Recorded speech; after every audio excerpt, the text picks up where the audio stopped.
Buenos días, amada iglesia. Buenos días a todos. Sean todos bienvenidos a la Iglesia Bíblica El Camino. Acompáñenme a orar para que meditemos en esta porción bíblica que acaba de leer nuestro hermano Enrique. Señor y Padre que estás en los cielos, estamos delante de usted, Señor, y estamos agradecidos, Dios, por la oportunidad que tenemos de meditar en tu palabra. Gracias por ayudarnos a entonar canciones que hacen y que tienen una sustancia teológica bíblica, Señor. Gracias porque nos permite, Señor, adorarte de una manera vertical. Señor, en el nombre de tu Hijo Jesús, te suplico, Señor, que en este tiempo de meditación en tu palabra, este tiempo de predicación, tú hables a nuestras vidas, Señor. Tú hables a nuestras vidas por medio de tu palabra.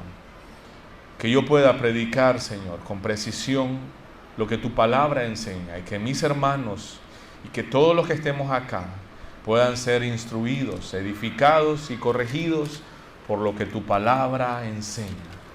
Señor, en el nombre de tu Hijo Jesús, te suplico que tu Santo Espíritu nos guíe a través de esta prédica y este estudio. Amén. Amén.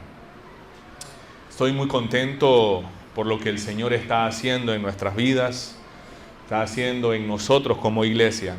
Su palabra está haciéndonos crecer cada semana. El testimonio de ustedes en los grupos pequeños es la evidencia de que Dios está haciendo algo en nuestros corazones. Entonces, y estoy muy alegre por eso, y vamos a continuar meditando en esta carta que escribe el apóstol Juan, ¿no? Su primera carta de 3. La semana pasada pudimos ver la diferencia que hay, la diferencia que existe entre los anticristos y los cristianos. Pudimos ver que esta diferencia es muy clara, es muy marcada. Los anticristos, como Juan le llama a los que se oponen a la verdad, a los que niegan y desertan, a los que abandonan la verdad, así le llama Juan. Los califica como un tipo de anticristo. Entonces él los llama anticristos, con minúscula y en plural, ¿no? Entonces ellos niegan la fe, se apartan de la fe y tratan de engañar a los demás. Esa es una característica de un anticristo, de una persona que va en contra, que siempre está. No solo se conforma con estar en desacuerdo con las verdades bíblicas, sino que trata de arrastrar a otros para donde él va, ciegamente, malévolamente. Pero por otra parte, los cristianos afirman la fe, permanecen fieles hasta el final. Entonces, no estoy diciendo que los creyentes no van a tener momentos difíciles e incluso momentos donde van a venir preguntas a tu propia vida, van a venir cuestionamientos a tu propia fe. Pero los cristianos no pueden ser engañados permanentemente. ¿Por qué? Porque el Espíritu Santo que mora en ellos les lleva a la verdad, los dirige hacia la verdad. Entonces, hay una clara diferencia entre los anticristos y los cristianos verdaderos.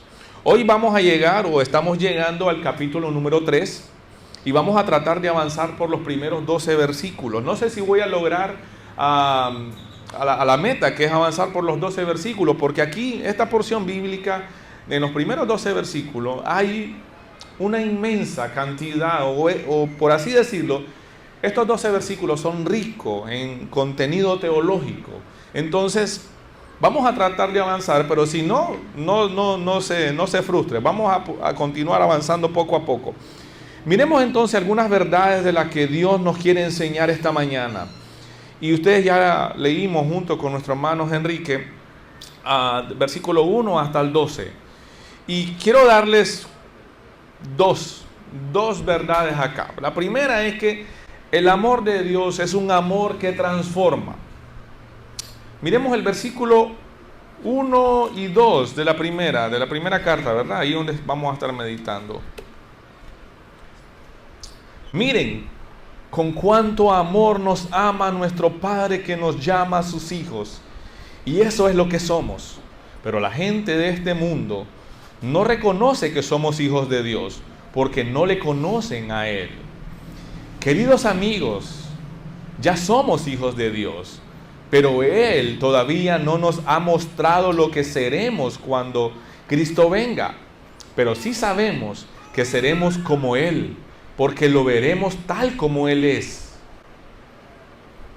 El apóstol Juan comienza resaltando el amor de Dios, no cualquier tipo de amor, sino un amor que lo hace llamarnos sus hijos. Recuerden que esta carta está dirigida a las iglesias, a los creyentes. Y la reacción o la relación de los creyentes con Dios los hace diferentes al mundo. Eso es lo que está enseñando Juan acá. El tipo de relación entre Dios y los creyentes o los creyentes con Dios marca una diferencia con el resto de las personas. Juan menciona acá una expectativa de una futura revelación de nuestra verdadera naturaleza. Dice que como hijos de Dios, ya somos hijos de Dios, pero aún no se ha revelado lo que seremos, porque sí seremos como Él es, dice, como Cristo, semejantes a Cristo, dicen algunas traducciones. Regresa al versículo número 1. Dice, miren con cuánto amor nos ama nuestro Padre que nos llama a sus hijos. Si pueden notar al leer este versículo acá, esta primera porción, que el apóstol Juan estaba asombrado por el hecho de que pecadores como él, pecadores como los creyentes de su época, y pecadores como usted y como yo, se conviertan en hijos de Dios. Juan está asombrado. Aquí las palabras iniciales de este versículo reflejan un asombro de Juan. Miren con cuánto amor, dice. O la Reina Valera dice, mirad cuál amor. Aquí mirad o miren es un mandato o un tipo de exclamación que llama a prestar mucha atención a lo que sigue. O sea, al resto de lo que él va a decir, dice, miren con cuánto amor nos ama nuestro Padre que nos llama a sus hijos. Y eso es lo que somos. Pero la gente de este mundo no lo conoce. No reconoce que somos sus hijos. No reconoce que somos hijos de Dios. ¿Por qué? Porque no le conoce a Él. Entonces, el gran amor de Dios es lo que Juan está resaltando acá. Juan se está refiriendo a la magnitud, a un tipo de amor que hace que Dios nos llame sus hijos. Pero para que Dios nos llame sus hijos, tiene que ocurrir algo en la vida del pecador. Porque según lo que nosotros leemos en el libro de Romanos, es que no hay ni siquiera uno bueno, no hay nadie que haga lo bueno, todos nos desviamos, todos nos descarriamos, todos somos inútiles, todos hemos pecado, estamos destituidos de la gloria de Dios. Efesios capítulo 1 dice que estábamos muertos en nuestros delitos y pecados. Pero hay algo pasa en la vida de este pecador que hace que Dios le llame sus hijos. En este caso a la iglesia, a los creyentes le llama sus hijos. Entonces el gran amor de Dios, ¿cómo se manifiesta? Es manifestado en nuestra identidad como sus hijos. En teología eso se llama adopción. Le conocemos como la doctrina de la adopción. Miren, mirad, dice en la Reina Valera, mirad cuál amor, o mirad qué tipo de amor tiene Dios para con nosotros, que nos llama a sus hijos. Dios nos muestra su gran amor al adoptarnos como sus hijos. Y eso muestra que antes entonces, si aquí estamos hablando, Juan está hablando de adopción, Vamos a ver lo que significa adopción más adelante acá. Eso quiere decir que éramos huérfanos. Usted no puede adoptar a alguien que no es huérfano. Solo un huérfano es el que necesita ser adoptado, alguien que es abandonado por sus padres. Entonces, nos convierte de huérfanos a hijos. Y aquí la adopción, por ejemplo, es la acción legal por la cual una persona recibe en su familia un hijo que no es el suyo naturalmente. ¿Con qué fin? Con el fin de tratarlo como y darle los privilegios de un hijo natural. Esa es la adopción. Un niño adoptado legalmente tenía en esa época, incluso en nuestra época, ¿verdad? Los que saben un poco más de derechos civiles, tiene el derecho y todos los privilegios de un hijo natural, nacido en la familia, que lo adopta. Y la adopción en las leyes romanas, de acuerdo con el sistema legal romano, las personas que eran adoptadas, primero, recibía todos los derechos legales de un hijo legítimo en la nueva familia. Segundo, perdía todos los derechos y privilegios y responsabilidades de su antigua familia. Tercero, era ya de igualdad o tenía la misma igualdad con los demás hijos de la nueva familia. Era igual a los demás hijos. Otra característica, otro privilegio es que era coheredero con ellos. O sea, tenía que compartir la herencia de los padres, de los hijos en su nueva familia, ¿no? Entonces, de acuerdo a la ley. Pero también era considerado, escuche bien, era considerado como una nueva persona que tenía una nueva vida. ¿Dónde? En una nueva familia. Eso era, y hoy en día se maneja estos términos también. Algunos países es un poco más complicado, ¿no? La cuestión de la adopción, pero otros países es un poco más común. Entonces, y es interesante que en los países donde hay más problemas de niños huérfanos, es más difícil la adopción. Los trámites legales, por supuesto, que uno quisiera hacer, son más difíciles de cumplir.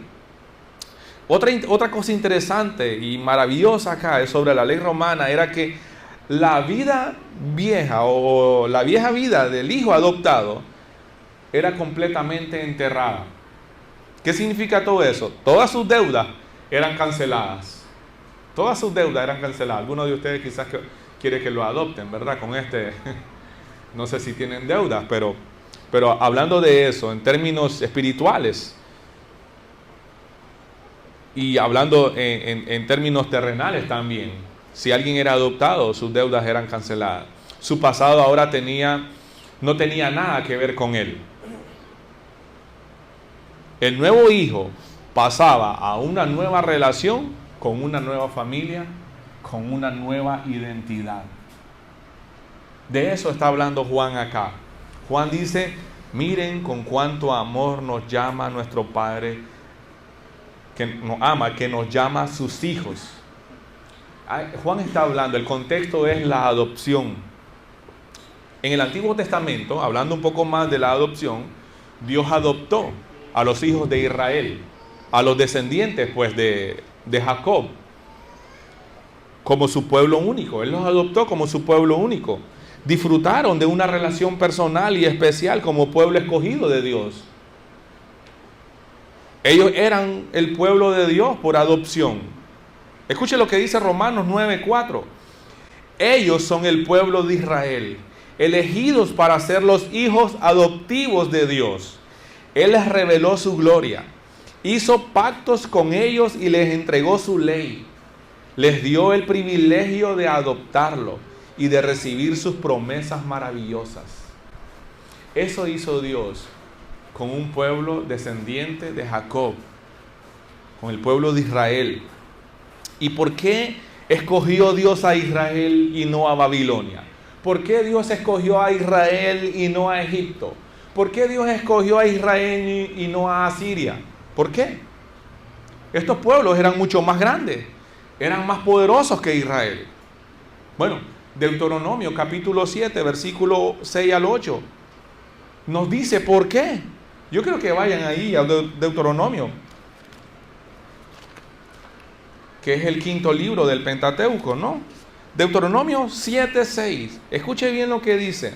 Pues tú eres un pueblo santo, porque perteneces al Señor tu Dios. De todos los pueblos de la tierra, el Señor tu Dios te eligió a ti para que seas su tesoro especial.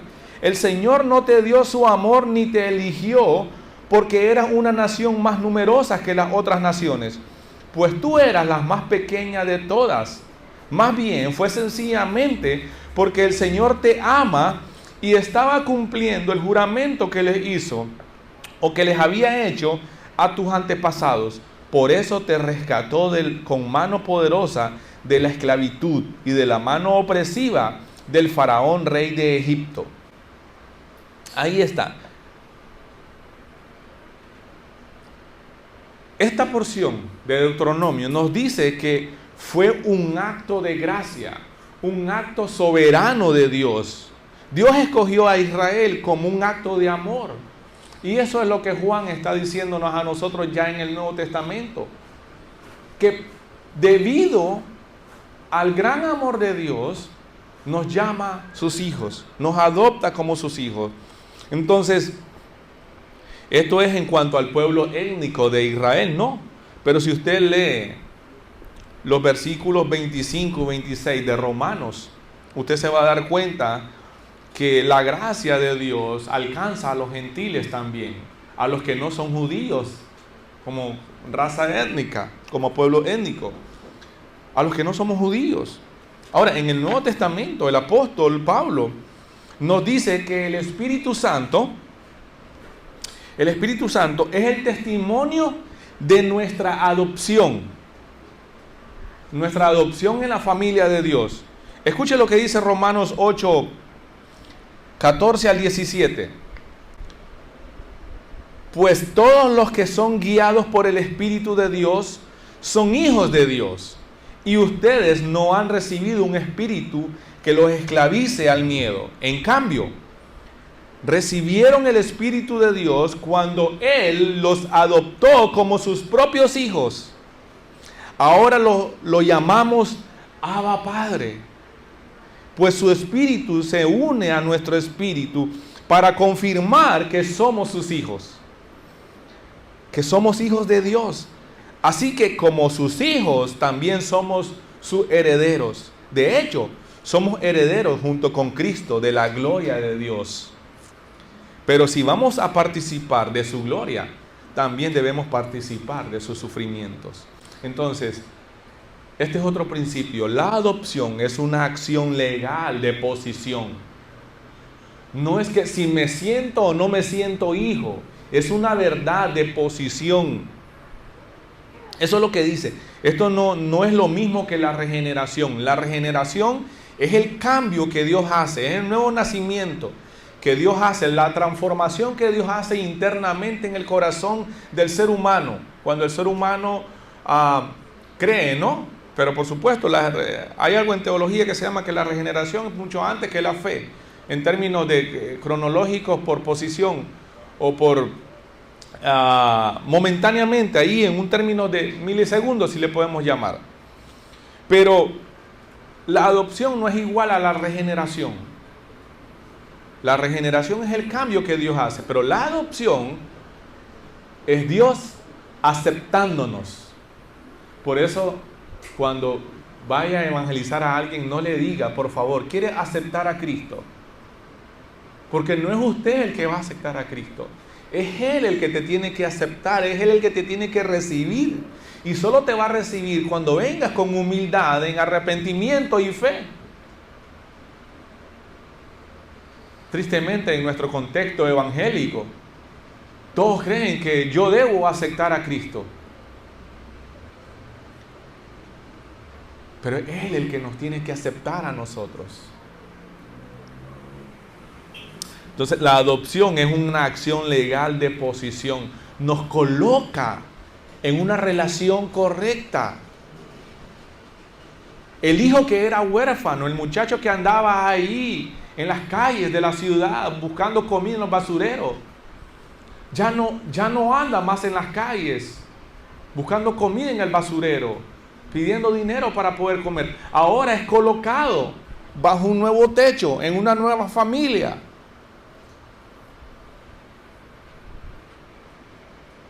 Me encanta cómo lo describe la Confesión de Fe de 1689. Los jueves nosotros estamos estudiando, estamos teniendo una clase con los hombres de entrenamiento. Y me encanta lo que dice el párrafo número 1.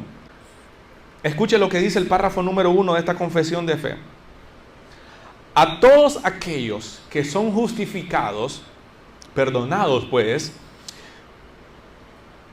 Dios se dignó en su único Hijo Jesucristo y por amor de éste hacerles partícipe de la gracia de la adopción, como algo inmerecido pues, por la cual son incluidos en el número de los hijos de Dios y gozan de sus libertades y privilegios.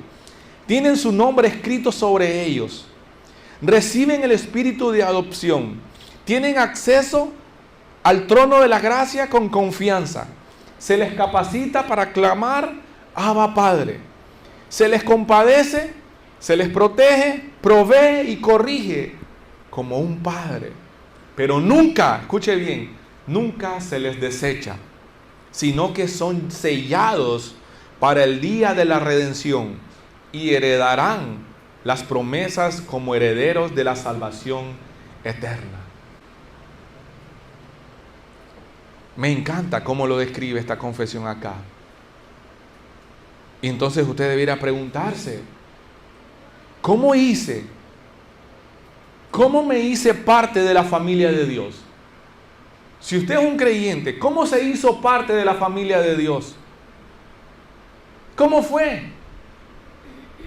La respuesta debe ayudarle a usted a pensar, debe ayudarnos e incluso caer de rodillas con agradecimiento en nuestro corazón por el inmenso amor de Dios.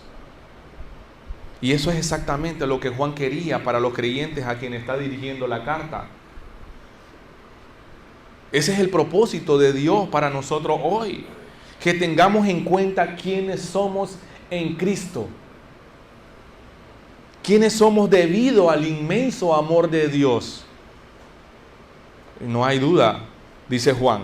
Eso es lo que somos. ¿Pero a causa de qué? A causa del inmenso, del gran, del sublime amor de Dios. No es porque le caíste bien a Dios.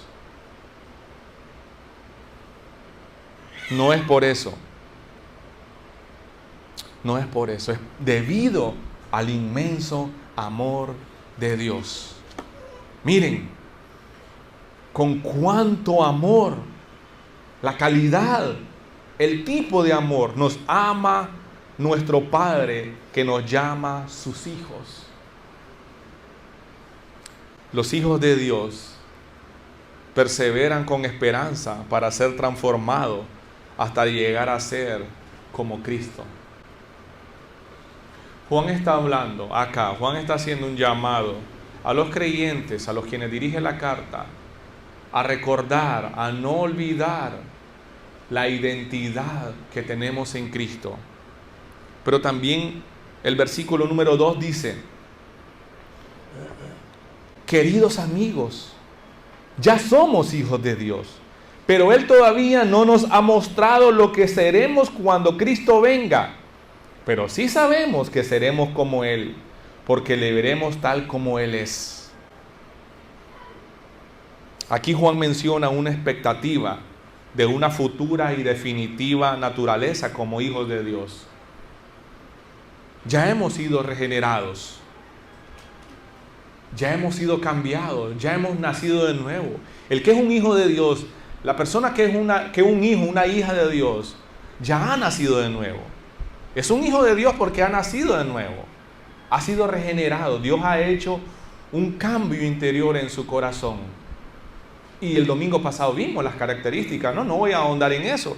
Pero aún tenemos luchas con nuestra propia carne.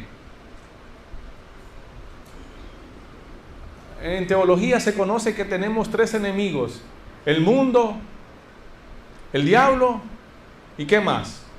La carne, correcto. La carne se refiere a mí mismo, mis propios deseos pecaminosos. Dentro de esos tres, el más peligroso, ¿saben cuál es?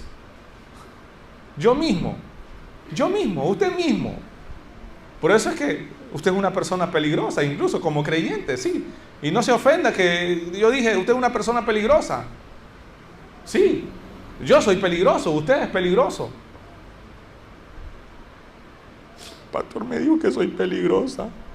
No, sea honesto con usted mismo.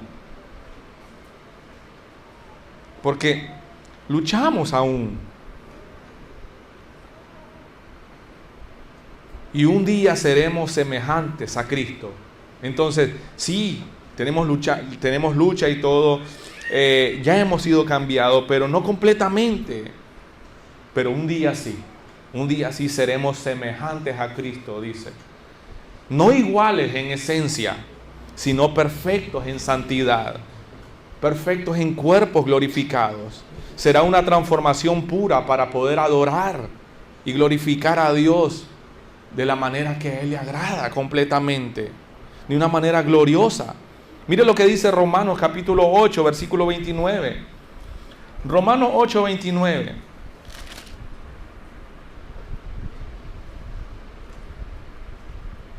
Pues Dios conoció a los suyos de antemano, ¿no? Lo eligió para que llegaran a ser como su hijo, a fin de que su hijo fuera el hijo mayor de entre muchos hermanos. Está hablando acá de los creyentes, está hablando del pecador que fue elegido, predestinado, llamado, regenerado, adoptado y está siendo santificado para que un día pueda ser glorificado. De eso está hablando acá. Y de eso nos está hablando el apóstol Juan y el apóstol Pablo acá también. Voy a darle otro principio acá. Existe una distinción entre los hijos de Dios y el mundo que no lo conoce. Eso nos dice el versículo número 3. Y todos los que tienen esta gran expectativa se mantienen puros, así como Él es puro. Los que no tienen esta expectativa no van a desear mantenerse puros, ni se van a mantener puros. La relación con Dios nos hace diferentes del mundo. Y ustedes ya saben lo que significa mundo en el contexto bíblico, ¿verdad? Entonces los creyentes han sido adoptados como hijos tan solo porque Dios nos ha otorgado un amor generoso, un amor inmerecido, un amor soberano. Por eso, no porque le caímos bien a Dios, no porque vio nuestras buenas acciones y Dios dijo, wow, estoy impresionado con Fran, estoy impresionado con Pedro. Nadie se llama Pedro acá. No, fue por su amor. Entonces eso excluye cualquier mérito humano. Así como el amor de Dios es inexplicable en términos humanos, Juan dice que no es de extrañar entonces que el mundo no conozca el tipo de relación que hay entre los hijos de Dios y Dios. No entiende, no reconoce el tipo de relación que hay entre Dios y sus hijos. ¿Por qué? Porque no le conocen a Él. ¿Sabe por qué no entienden? ¿Cuál es una de las evidencias de que el mundo no entiende que somos hijos de Dios? Porque creen que todos somos hijos de Dios. Creen que toda la humanidad es hija de Dios. Pero todos somos hijos de Dios. No, bíblicamente eso no es correcto. Solo hay dos tipos de hijos, según la Biblia. Hijos del diablo y hijos de Dios. ¿De quién es hijo usted? Pregunto. ¿De quién es hijo usted? Si no es hijo de Dios, ¿de quién es hijo entonces? Tu forma de vivir dice de quién eres hijo. Sí. Entonces te puede ver acá. No le conoce a Él, no entiende, no reconoce nuestra relación con Dios porque no le conoce a Él. Jesús mismo orando al Padre en Juan capítulo 17, versículo 25-26 nos enseña que existe una desconexión del mundo que no conoce a Dios. Por eso es que ser un hijo de Dios, convertirse en cristiano, no es venir a la iglesia cada domingo. Eso no garantiza que estás bien con Dios. Pero no venir también muestra que no estás bien.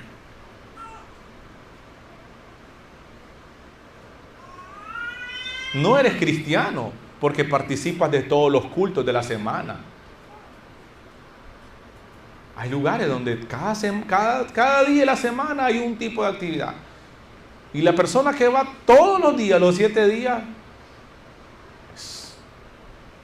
posiblemente. Pero eso no es garantía. No es garantía. Pero el hecho de no venir el día del Señor, no apartar este día para estar junto con los demás miembros del cuerpo de Cristo, junto a tus hermanos en la fe, junto a la comunidad donde perteneces, muestra que tus prioridades son otras.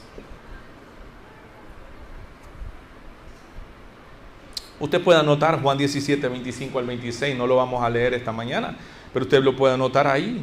Y lo que enseña Juan 17, 25 es que existe una desconexión del mundo que no conoce a Dios. No hay una relación. Por eso ser cristiano es fomentar una relación estrecha, íntima con tu Padre. La cuestión, el punto de ser cristiano es tener una relación de amor, de respeto, de sumisión, de obediencia, de devoción. Entonces, si yo preguntara, si el mundo, la gente que no reconoce a Dios, no hay una conexión, no hay una relación con Dios. Yo puedo preguntar a usted como creyente, ¿qué tipo de relación tienes con Dios? ¿Cómo son tus tiempos de devoción? ¿Cómo son tus tiempos de oración? ¿Cómo oras? ¿Cómo lees la palabra? ¿Tienes tiempos íntimos? ¿Cuándo fue la última vez que hablaste con tu Señor y tu Salvador? ¿Cuándo fue la última vez que oraste de verdad? No solo la oración superficial que podemos hacer al acostarnos para dormir. No solo la oración superficial que hacemos muchas veces por agradecer por los alimentos. No es la oración que hago cuando pongo los pies en el piso de mi cama y digo, Señor, ayúdame a que me vaya bien todo el día de hoy. No ese tipo de oración.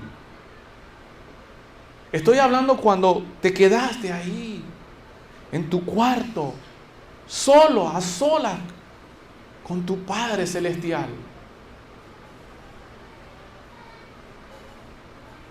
Y no querías terminar ese momento. No querías que nadie golpeara la puerta. No querías que los niños entraran al cuarto. Querías silencio. Solo querías estar con tu Padre. ¿Cuándo fue la última vez?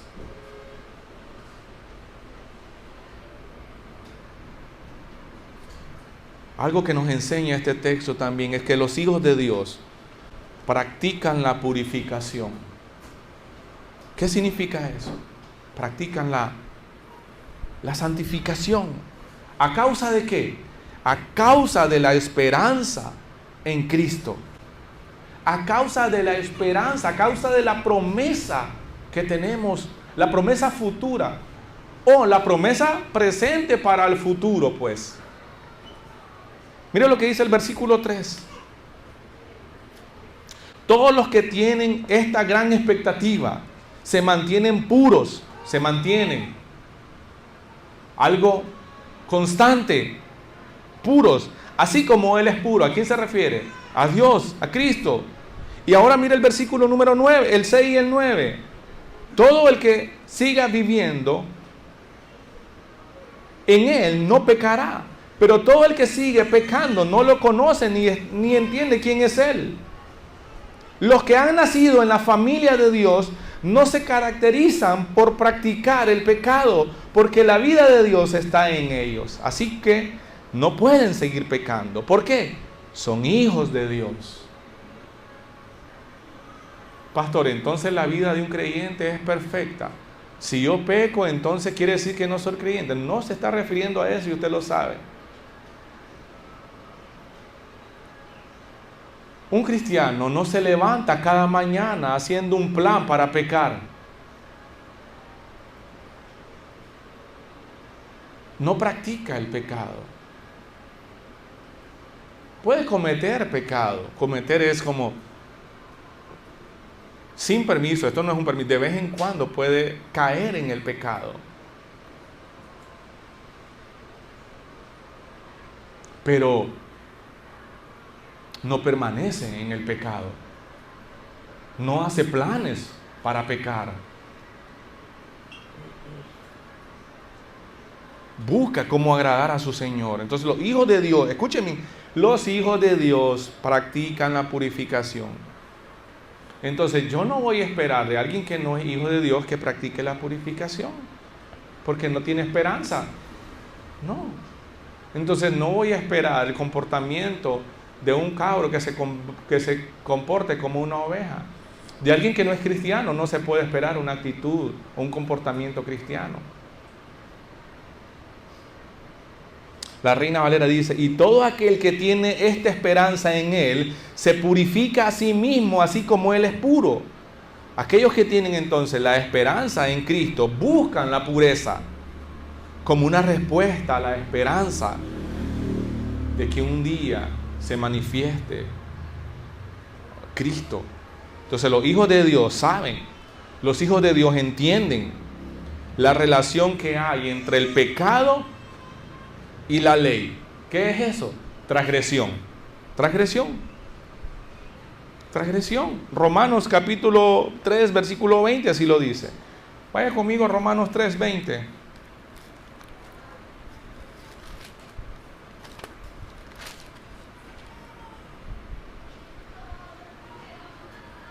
Pues nadie llegará jamás a ser justo ante Dios por hacer lo que la ley manda. La ley sencillamente nos muestra los pecadores que somos.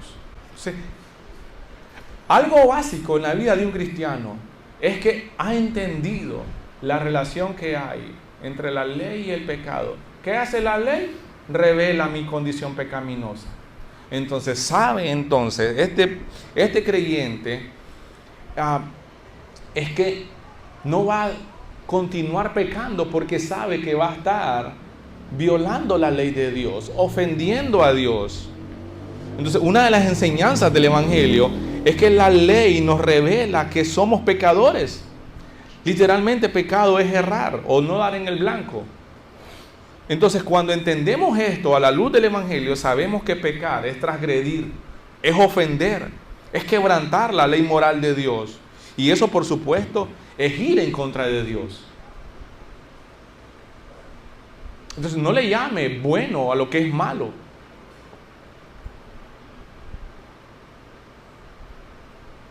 Pastor, pero si yo peco, pues, ¿puedo pecar para darme cuenta que soy un pecador? Un cristiano no piensa así. Un cristiano no piensa así.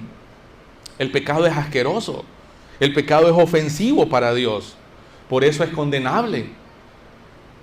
Su santidad, su justicia demanda castigo por el pecado.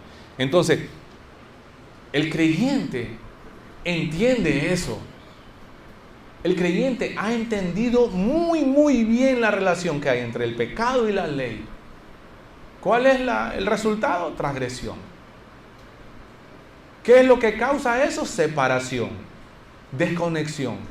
Entonces el Hijo de Dios no quiere eso. Entonces se mantiene puro. Evita el pecado. Lucha por mantenerse puro delante de su Señor.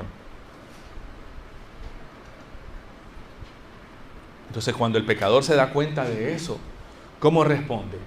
Responde arrepentido. Entonces el pecador es perdonado y es adoptado en la nueva familia de Dios. Entonces es un nuevo miembro de la familia de Dios. Ya no desea seguir ofendiendo a su Padre Celestial. Eso es un hijo de Dios. Si hay deseos en tu corazón de seguir pecando, sabes que está mal lo que estás haciendo, pero aún así no te interesa, no te importa lo que el pastor diga, lo que tus hermanos en la iglesia digan, e incluso lo que tus padres te digan, y sigues pecando deliberadamente. Esa persona evidentemente no es un hijo de Dios, no es una hija de Dios. Es hijo de alguien más, es hija de alguien más, que no es Dios. Y solo hay otro a quien le llaman padre en la Biblia: el diablo. Satanás, pues. Primera de Pedro 1:22 nos dice que la manera de mantenernos puros se logra por medio de la obediencia a la verdad. Escuche lo que dice Primera de Pedro 1:22. Dice: al obedecer la verdad, ustedes quedaron limpios de sus pecados. Por eso ahora tienen que amarse unos a otros como hermanos, con amor sincero. Ámense profundamente de todo corazón. Pero la primera parte dice: al obedecer la verdad, ustedes quedaron limpios de sus pecados. Pero nos dice la manera de mantenernos, la manera de ser limpios, se logra mediante la obediencia a la verdad. Entonces la obediencia es una marca de ser hijos. Como hijo yo reconozco quién es mi Padre. Entonces eso me lleva a mí a reconocer una figura de amor, una figura de protección, una figura de provisión. Mi hijo, tal vez uno de ellos que es un poco más, pero ninguno de ellos va a andar pidiéndole helado a otro hombre que no conoce en la calle allá. ¿A quién le pide helado su hijo? A usted, que es su papá o su mamá. Entonces, como hijo, yo reconozco quién es mi Padre. Entonces, eso me lleva a reconocer una figura de amor, de protección, de provisión, de comprensión, que demanda, por supuesto, obediencia. Y la práctica de obediencia como tal me mantiene puro, me mantiene limpio de pecado. Entre más obediente soy a lo que Dios dice en su palabra, más puro, más limpio me mantengo. Pastor, es que yo no sé mucho de Biblia. Yo quisiera saber más para obedecer más. No, no es cierto. Escuche bien. Suficiente sabe usted como para comenzar a obedecer. Así lo dice un buen amigo. Suficiente sabe usted de la Biblia como para comenzar a obedecer. No ande rebuscando lo que no conoce para investigar. Comience a obedecer lo que sí ya sabe de Dios, lo que Dios demanda de usted. No puede ser. Usted no puede decir yo soy un hijo de Dios y anda en fornicación o anda en adulterio o anda con otro tipo de pecados.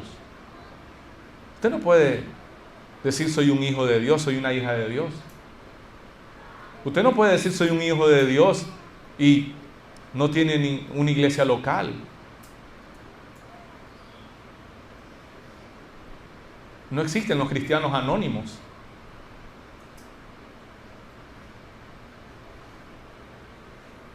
Estamos terminando, pero mire lo que dice el versículo 9 al 12. Primera de Juan, ahí vamos a quedarnos.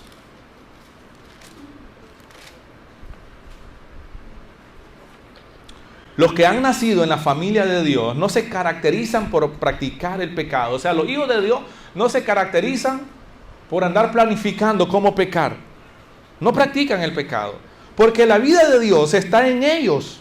Así que no pueden seguir pecando porque son hijos de Dios. Por lo tanto, podemos identificar quiénes son hijos de Dios y quiénes son hijos ¿de quién? Del diablo. Del diablo. Todo el que no se conduce con rectitud y no ama a los creyentes no pertenece a Dios. Aquí Juan no está ahí hablando diplomáticamente correcto. Juan no está siendo,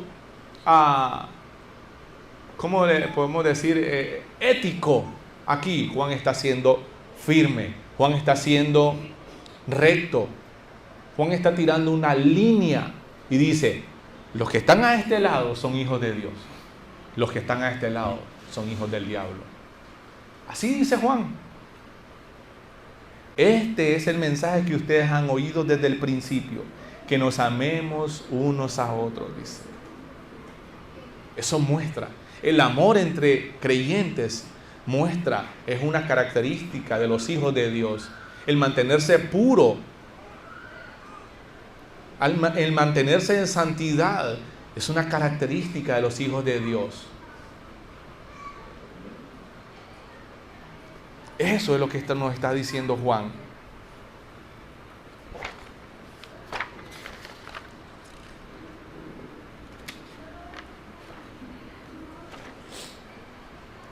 Según lo que acabamos de leer. Entonces la aplicación para nosotros es que los hijos de Dios viven como hijos de Dios. ¿Y cómo vive un hijo de Dios? Sabiamente dice, como hijos de Dios. No voy a seguir explicando todo eso. Ustedes saben lo que es bueno y lo que es malo. Ustedes saben si estás mal o estás bien. Saben. ¿Qué es lo que pasa? Que algunos quieren vivir engañados. Se engañan a sí mismos. Son conscientes de su pecado. Pero por supuesto, les encanta satisfacer sus propios deseos, sus propios gustos. Les encanta vivir para ellos mismos. Entonces, el Hijo de Dios vive según su nueva naturaleza, como una nueva criatura, en una nueva familia, con una nueva identidad. Eso es lo que Juan está recordando acá. La identidad como hijo de Dios se manifiesta como en la práctica de la justicia, en el amor hacia los demás. Y hay una referencia que hace más adelante, creo que es el versículo número 12. No debemos ser como Caín, quien pertenecía al maligno y mató a su hermano. ¿Y por qué lo mató? Porque Caín hacía lo malo y su hermano lo recto. La referencia acá de Caín, que está en Génesis capítulo 4. Acá, la referencia de Caín ilustra la importancia de la justicia y cómo nuestras acciones pueden revelar, nuestra manera de vivir revela lo que somos. Le enseña a los demás. Por eso yo decía el domingo pasado, no hay necesidad que el pastor esté peleando con todas las ovejas, con todas las personas que están llegando a la iglesia. A veces el pastor solo tiene que retirarse un poco, dar un paso atrás y dejar que la persona actúe. Y sus mismos hechos, su misma forma de vivir, sus mismas actitudes nos van a enseñar quién es esa persona. ¿Qué tipo de persona es? ¿De quién es hijo esa persona? Si es hijo de Dios o hijo del diablo.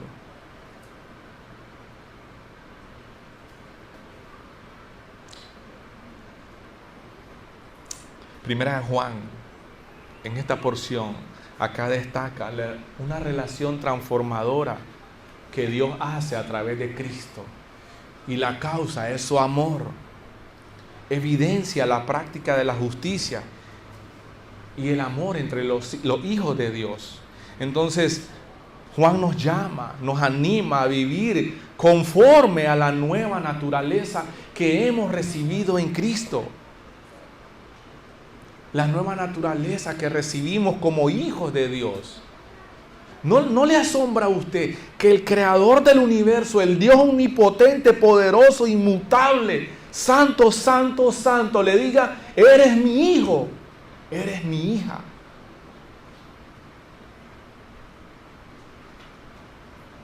Deberíamos asombrarnos, deberíamos maravillarnos, deberíamos de responder: Dios, gracias. Y deberíamos de preguntar: ¿qué hago ahora, Señor, que soy tu hijo? ¿Cómo debo vivir? Pues conforme a la nueva naturaleza, reconociendo quién es tu Padre. Si no sabes quién eres, no sabes qué hacer. Pero cuando reconoces que eres un hijo de Dios, eso te ayuda. Tu identidad te hace vivir como lo que eres. Entonces, en cualquier situación, recuerde usted quién es. ¿Quién es? ¿Cómo actúa un hijo de Dios en esta situación? ¿Qué debería hacer un hijo de Dios en este caso? ¿Es correcto para un hijo de Dios? No pregunte: pastor, lo puede hacer, no hay ningún problema, pero ¿es malo ir al cine?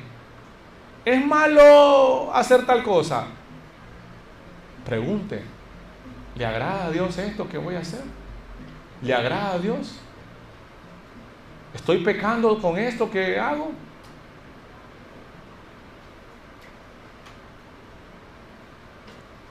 ¿Lo que estoy planeando hacer honrará a Dios? ¿Glorifica a Dios? Pregúntese eso. Entonces, vivan como hijos de Dios. En el mundo en el que vivimos es un mundo horrible, un mundo, por así decirlo, atroz, sí. Pero usted debe reconocer su nueva identidad. Usted debe buscar la purificación, usted debe buscar la santidad siempre. Y usted debe permanecer en Cristo. Esas son características de un hijo de Dios. Otra de las características es que debe vivir en comunidad. Debe vivir en comunidad. Otra de las características de los hijos de Dios es que combaten las obras del maligno. No se deja llevar y busca constantemente la renovación. El hecho de estar creciendo constantemente. Así vive un hijo de Dios. Entonces viva como un hijo de Dios. Si usted es un hijo de Dios, viva como un hijo de Dios. Si usted ha reconocido que no es un hijo de Dios, no es una hija de Dios, el mensaje es el mismo: arrepiéntase. Pero yo sé que aquí hay hijos y hijas de Dios. Y te pregunto entonces, ¿estás viviendo como un hijo de Dios? Posiblemente no tengas duda de que eres un hijo o una hija de Dios. Pero la pregunta sería: ¿estás viviendo como un hijo, como una hija de Dios?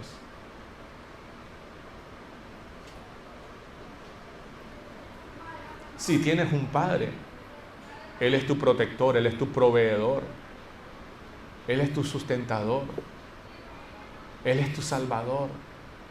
Nadie te va a amar más que Dios. Nadie te va a amar más que tu Padre Celestial. Aunque te digan, aunque te prometan, no sé, las 7 maravillas del mundo. Cualquiera que te prometa las 7 maravillas del mundo, te están mintiendo. Cualquiera que te quiera prometer amor para la eternidad es mentira. El único que puede darte amor sincero, honesto, es Dios. Es Dios. Viva como un hijo de Dios. Oremos. Padre, gracias por tu amor y tu bondad. En el nombre de tu Hijo Jesús, te doy gracias, Dios, por hacernos tus hijos, por adoptarnos en tu familia. Ahora somos miembros de tu familia porque hemos sido adoptados, Señor. Antes estábamos muertos, éramos huérfanos. Pero gracias, Dios, a tu inmenso amor, que ahora podemos llamarte papá. Podemos clamar, Abba Padre. Podemos entrar con confianza al trono de la gracia y saber que ahí encontraremos misericordia. Pero no porque lo merezcamos, sino por tu inmenso amor. El amor, Señor, manifestado a través de Cristo en la cruz. El amor manifestado, adoptándonos como miembros de tu familia. Gracias por este amor inmerecido. Gracias por esta adopción. Gracias, Dios, por llamarnos tus hijos.